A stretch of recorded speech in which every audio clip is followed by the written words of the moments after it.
So what is normative Islam?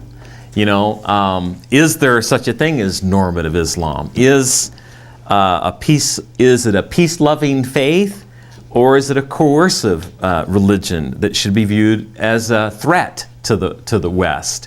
So what is normative Islam? Now, I realize asking 3 Christian leaders this question, it would be much fairer to ask a Muslim. And in future conversations, we actually hope to have some Muslim friends join us in this conversation. But for now, for those of you that have worked among Muslims, I'll give you a shot at the question.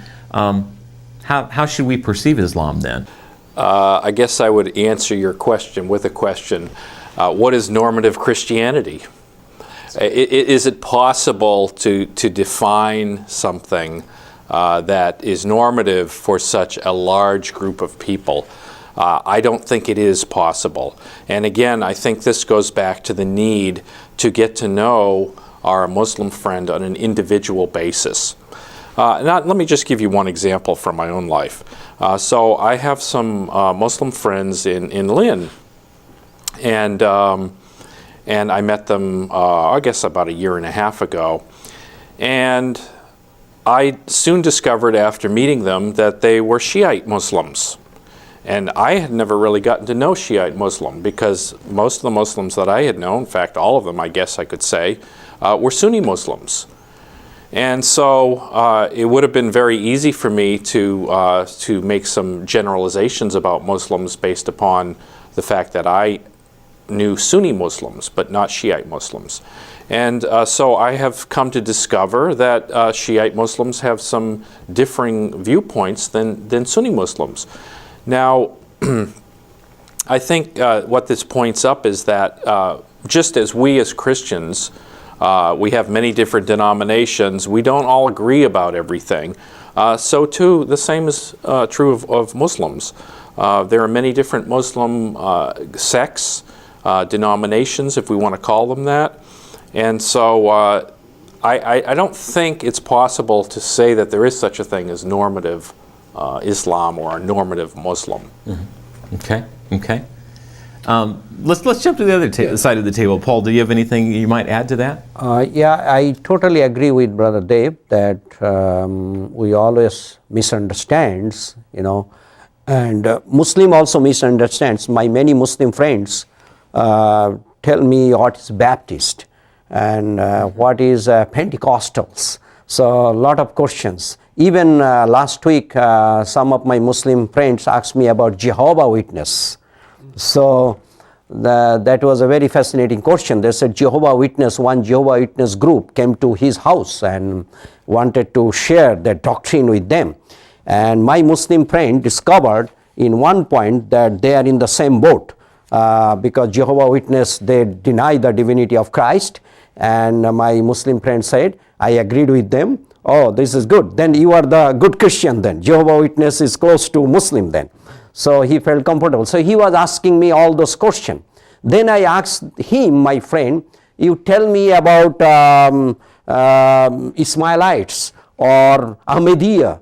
Oh, they said, no, they are not Christian. They are not Muslim. They are not Muslim. Ahmadiyya is not a Muslim because Ahmadiyya is a band in Pakistan. And Bangladesh also, majority Sunni Muslim lives there, and they are also asking and demanding government to ban it officially, but Bangladesh government didn't agree with that. So Ahmadiyyas are persecuted by both Sunnis and Shias. So I asked them that, how about Ahmadiyya? And he said, no, they are not Muslim. I said, in the same way, I will say that Jehovah is not a Christian. So we have if we say them normative Islam, so we have also normative Christianity also. Mm-hmm. Mm-hmm.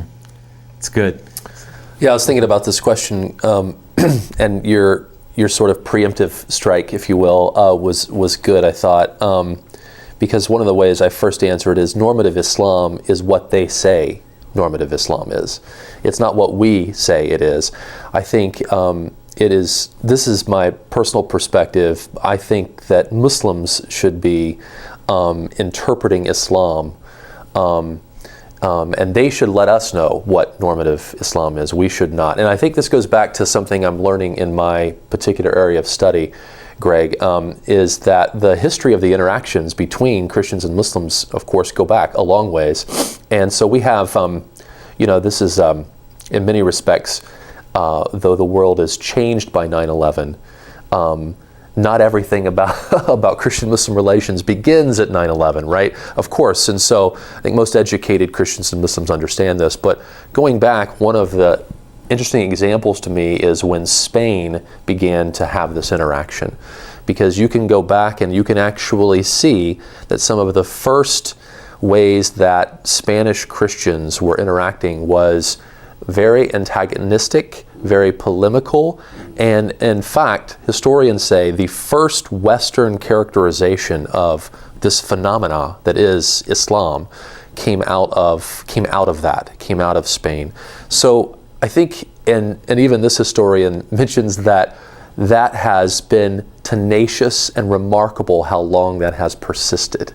So I do think there's something to giving it a panorama and saying that we need to really let Islam interpret what normative Islam is, and they have their own, as Paul has mentioned, and David, they have their own challenges in interpreting that. One thing I'll throw into the mix, because I've become acquainted with this through Peace Catalyst, is that there is an initiative called the Common Word Initiative, and some may be familiar with this initiative.